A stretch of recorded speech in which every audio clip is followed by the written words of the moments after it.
Okay, I'm in my car and it can only mean one thing: road trip. Woohoo! And this is where we're going.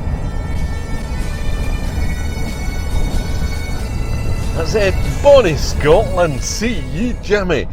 Iron brew and Scotch whisky, and maybe a haggis or two.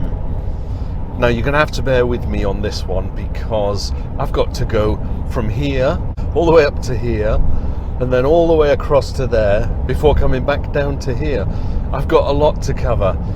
The Beatles 1963 and 1964 tour. We've got John Lennon's car crash incident, and of course the Mull Peninsula. There's three things I want to show you on there. Two are obvious, you'll get them in a minute. So that's the quick overview. Let's get straight into it. Evening is slowly drawing in here in Glasgow, and we've got behind me the Glasgow Royal Concert Hall. Now, on Saturday the 5th of October 1963, the Beatles began a 3-night tour of Scotland, and they performed at the concert hall. On the bill were Mike Berry and Freddie Starr and the Midnighters. I was going to say Freddie and the Dreamers then. Freddie Starr and the Midnighters. But actually, as lovely as that is, and they did play the Royal Concert Hall in Glasgow, it wasn't that one. Because this is new. Let me show you where the real Royal Concert Hall was. We'll go there now. Because the original concert hall was on Argyle Street, number 625. This is Argyle Street now. And in fact, if I turn around here, that looks like it could be one of the only original buildings. 1869 it says up there. So with that being the only original building, there's nowhere I can show you the theatre, the concert hall. However, it was the venue that the Beatles started their three gig mini tour. It was promoted by a guy called Albert Binocchi. He had an exclusive arrangement with Brian Epstein for the 3 shows in Scotland for across the country. Only did 3 though. That was October 1963. So yeah, Argyle Street. Anyway, let's go here. So outside the Royal Theatre in Glasgow, and it was the 8th of January 1963. The Beatles had completed the first leg of their 1963 tour, but before they headed back down to London or wherever else they were going, they did a TV special. It was a programme aired in Scotland called Roundup. Now, it was a 50-minute show, and they mimed to Please Please Me, which was going to be released 3 days later. And it was hosted by Paul Young and Morag Hood. And there's lots and lots on the internet for this. I'll leave a link in the description below. But it only aired on Scottish television, as I say, for the programme called Roundup. So yeah, the Theatre Royal? Is it Royal Theatre? Theatre Royal? This one anyway. Let's meet the Beatles. I've got Paul and John. John. And Paul's talking to George and Ringo. In those days, has your... Go on. In those days, has your attitude to fans changed since then? No, there's just more of them to watch. But they all scream when they're listening to you. Yeah, but we love that, you know. Do you really? Yeah, really. Because it, like in Edinburgh, you know, it's Glasgow tonight. Yesterday, last week. I shouldn't have said that, you know, I don't know, I've lost track of time. Anyway, the atmosphere in the theatre, really, it's marvellous, you know, it must come. I will do, I'll try to come. Ringo, how do you feel about playing on stage and being showered with things like jelly babies, boots, girls, things like that? Well, I'm lucky being at the back, you know. The other 3 have it worse than I do, but sometimes it's a bit of a drag. It's not much fun, actually. You know. It's off your stove. Yeah, because if Actually, we've had things hit us in the eye. It's very And hard. if you're listening, don't throw them in your eye. It's dangerous, you know. Bad. You get it Hello, out, boys. How you doing? Hello, chap. How you doing? You can get up now. I pronounce you man and weight. What a sunny day. I have over my shoulder High Peak Farm. Now, I could go down this lane here. The road is just too crazy, even for my 4x4, as you can see there. And I'm not going to take... You can see why McCartney actually had a Land Rover to go down here. As I walk down just a little further, you've got all these rocks. But I'm not going to chance it. I'm not going to take my car down there, even for YouTube.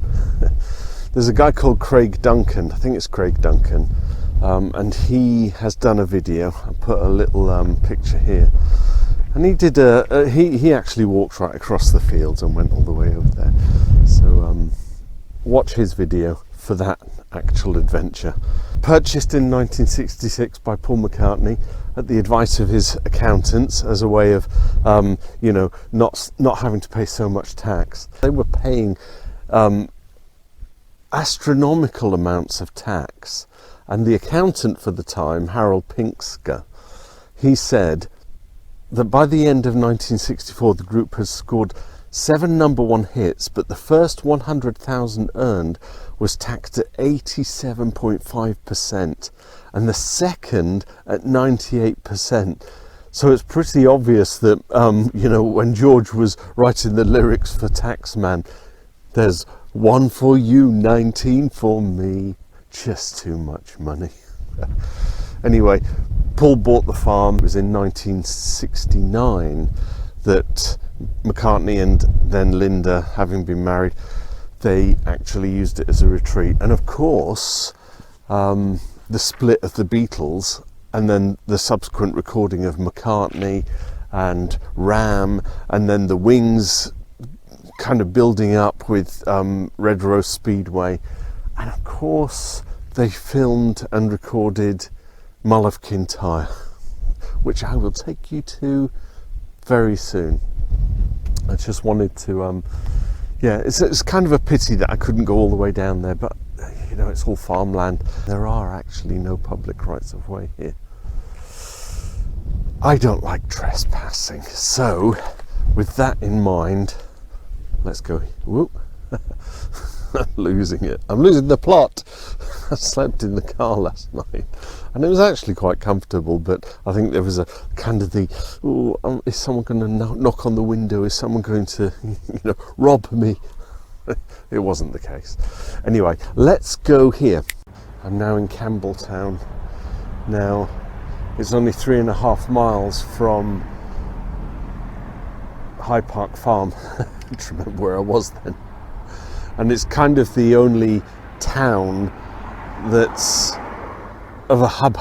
Having bought the farm, as I said, for £36,000, this kind of became the community, and Paul and Linda became quite well known here in Campbeltown.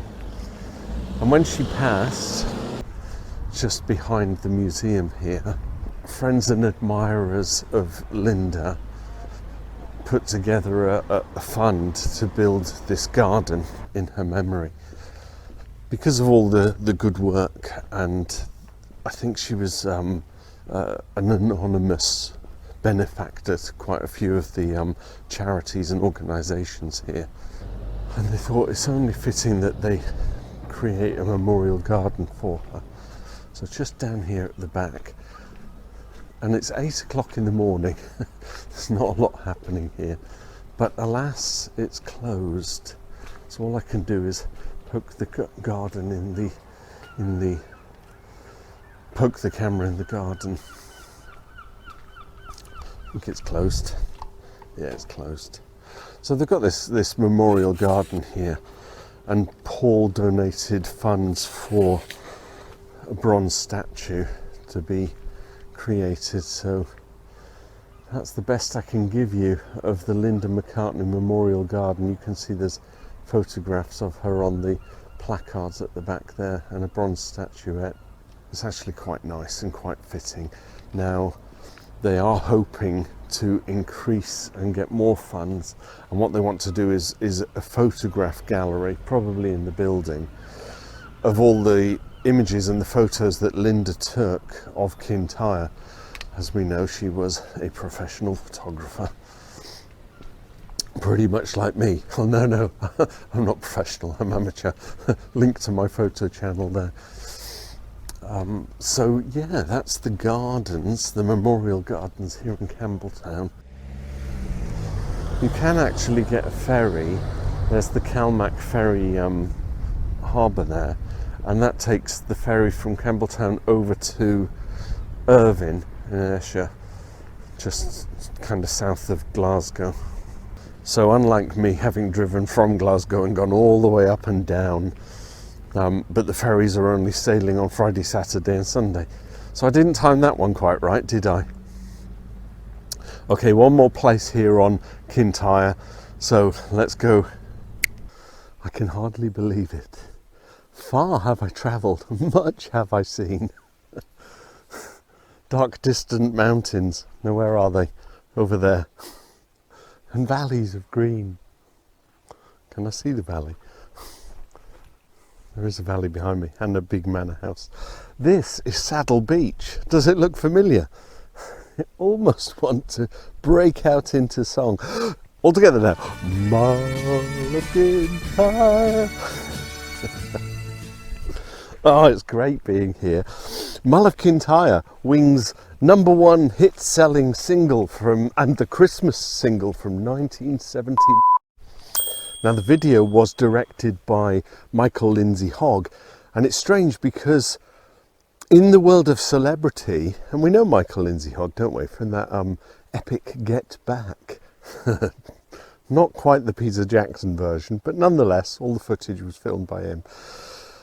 That in the celebrity world, it begs the question, do you stick with the people you know? Do you still use the people you know? So McCartney's probably gone, unless his organisation have said, we'll seek out a director for you. Or Paul just said, no, get Michael, he's all right. So you've got the little hut where Linda, Paul's around here, there's a fence, isn't there, that he's leaning on. There's no longer a fence here. But somewhere along here, there's a fence. Strummety strum, guitar. Linda comes walking out. And then as she meets him, they walk down here, and then you've got Denny Lane somewhere around here, no cables, just a guitar, and then they walk down onto the beach. So the pipe band appear beyond the rocks. So obviously it's a cut and a shut. So you've got them coming down. Should we go and have a look at this little cottage for a minute? It's I don't think it's habitable. Be great Airbnb this would be, wouldn't it? I think the estate are missing a trick here, because who wouldn't want to wake up to this view?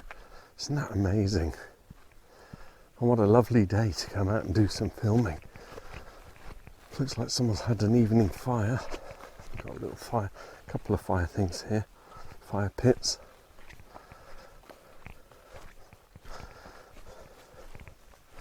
Can we see in? Looks totally empty, doesn't it, actually? Can't see. It's a one bedroom house. A front door. We get a better view inside. Can we see inside? Is there anything in there? Table. Let's go to the back side. Ooh, Mrs. No, can't really see. Camera's not picking it up. Nonetheless, the cottage in the background of Mull of Kintyre and the filming location for the music video. Now, the bagpipe band were the Kintyre Pipe Band, so shipped in from Campbeltown, and they performed on the record and obviously then performed in the video. Linda was took charge of the catering, and she made sure that all the people involved were kept warm and were fed.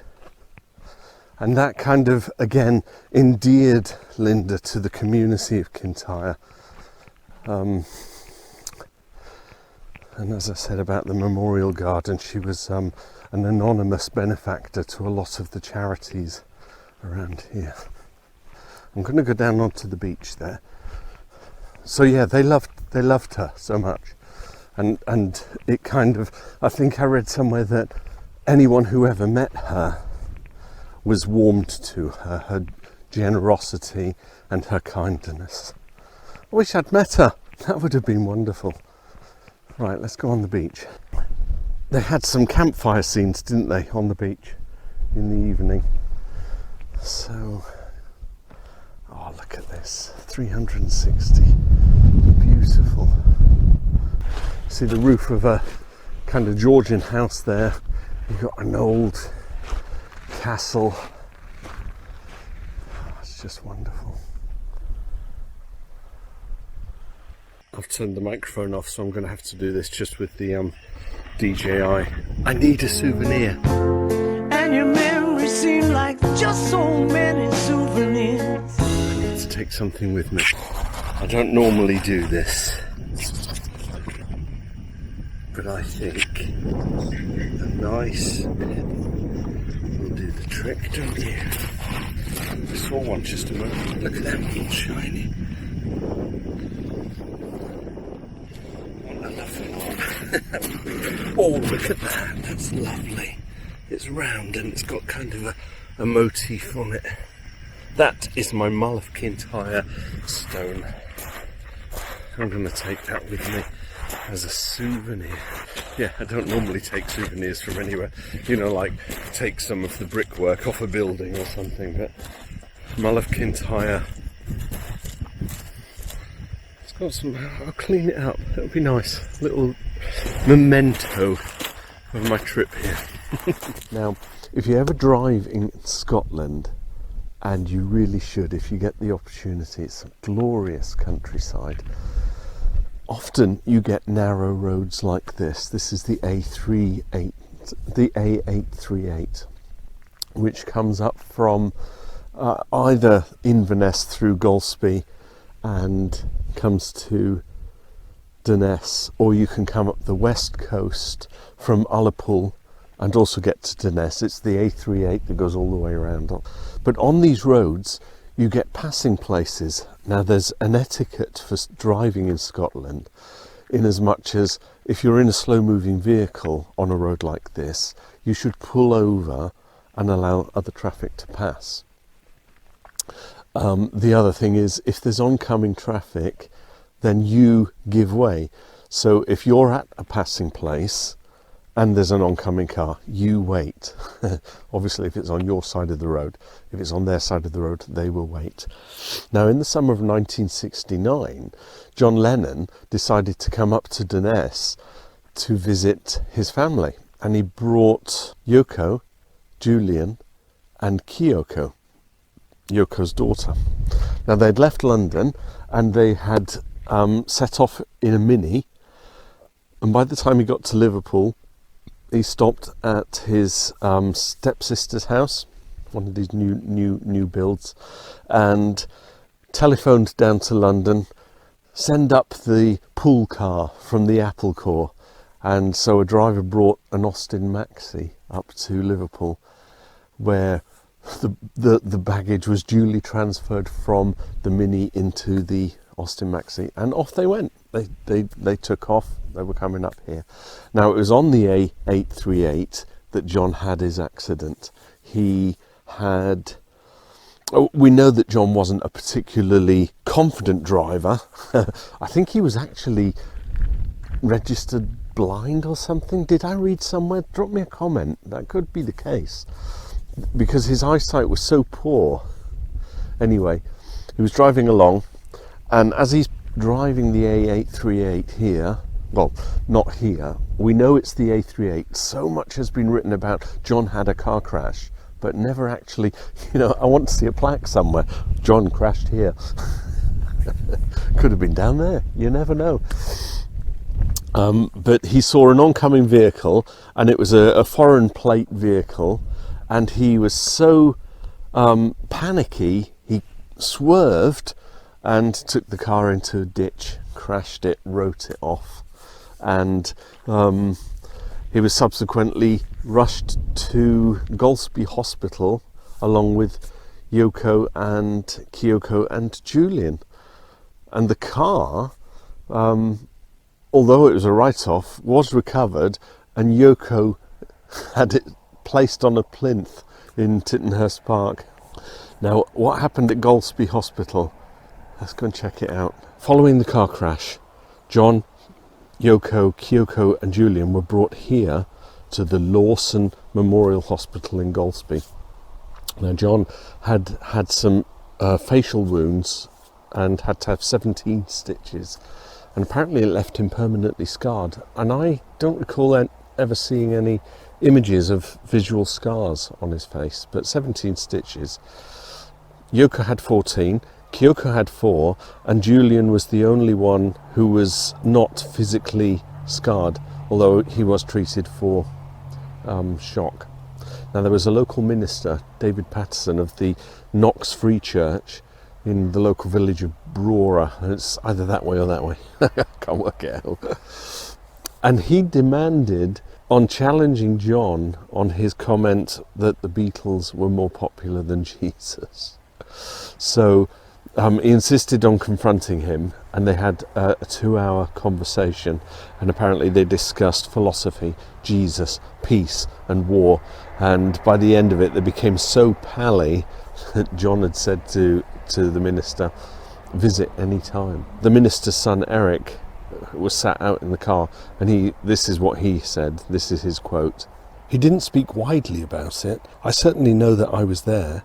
I was actually outside in the car. I was a child at the time and I didn't know who he was visiting. I just remember being stuck in the car for 2 hours. There was an honest exchange and interest in each other's position. My dad never spoke badly of John and Yoko." Now, what makes things worse for John is that Cynthia turned up demanding to know why Julian was in Scotland without her knowledge. So John says refused to see her. So she takes Julian away, and the trio are left here at the hospital for 5 days, where John is treated to fresh scones and local marmalade and fresh salmon. And he reportedly said, if you're ever going to have a car crash, have it in the Highlands of Scotland, because the hospitals are the best here. So can you imagine if we'd lost John in that car crash? There would have been no Abbey Road, because this was just prior to him going down to Abbey Road to do the studio. And in fact, the car crash made him 2 weeks late in terms of getting on board and doing the recording. So the other 3 were involved in it first. But there would have been none of the stuff he produced in the 70s. And of course, Double Fantasy is all very questionable about whether he split side A and B with Yoko. It's a funny one, that, because Milk and Honey and Double Fantasy, if you take both A sides, you've got a really solid John Lennon album. There you go. That's the past, right? And it is what it is. But we would have had none of that if John had died in the car crash. We'd have had no Imagine. And you're back in the room. So easy to get distracted. From his early years, John would travel up to Durness and stay with his cousin Stan Parks. Now, Stan Parks' stepfather had a croft here in Durness with a couple of acres. The croft has now been demolished, but they've rebuilt the house, and they've put a lovely plaque on the wall. John Lennon, 1940 to 1980, singer and songwriter, member of the Beatles. Spent many childhood holidays here.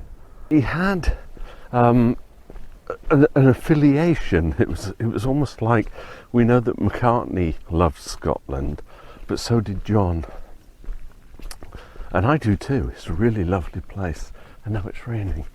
You get sunshine and rain all at the same time. let's go just down the road here. We'll have a look at the John Lennon Memorial Garden. So with John's affiliation with Durness and coming up here playing 3 weeks of the summer holidays for most of his formative teen years, he took the name Jock Wilson. Jock Wilson, that's the dance player, Jockey Wilson. Jock Lennon, he called himself Jock Lennon. It says Beech Grove Garden in August 2002. The area around the village hall was landscaped and the television programme Beech Grove Garden broadcast. Part of the garden is dedicated to the memory of John Lennon, the only permanent memorial to John Lennon in Scotland. There he is, John Lennon, with his cousin Stan Parks. The lyrics to In My Life. John Lennon Northern Lights Festival, 2007, a very successful festival was held in Durness, the John Lennon Northern Lights Festival. Blah, blah, blah. I'll film that and you can pause the screen if you want to read it. So let's have a quick look around here. I've not been here myself. So we've got the Memorial Garden down in Campbeltown for Linda. So a small section of the garden. So I'm guessing the garden is just all of this here, but they've built this here in memory of John. Can you guess the song?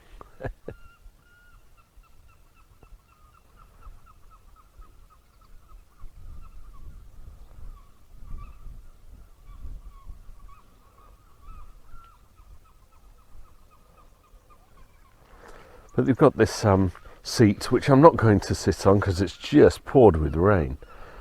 And you can view the little memorial garden to John. I think they must have cherished him.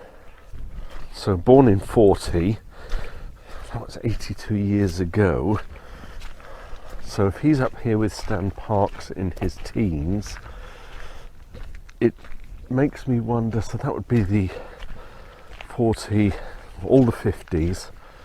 Are there any people left here in this village? It's highly likely, because you know the older generation from these hardy fishing villages tend to be able to survive, don't they? Because that's their lifestyle. Well, there you have it. I hope you enjoyed that as much as I've enjoyed doing it.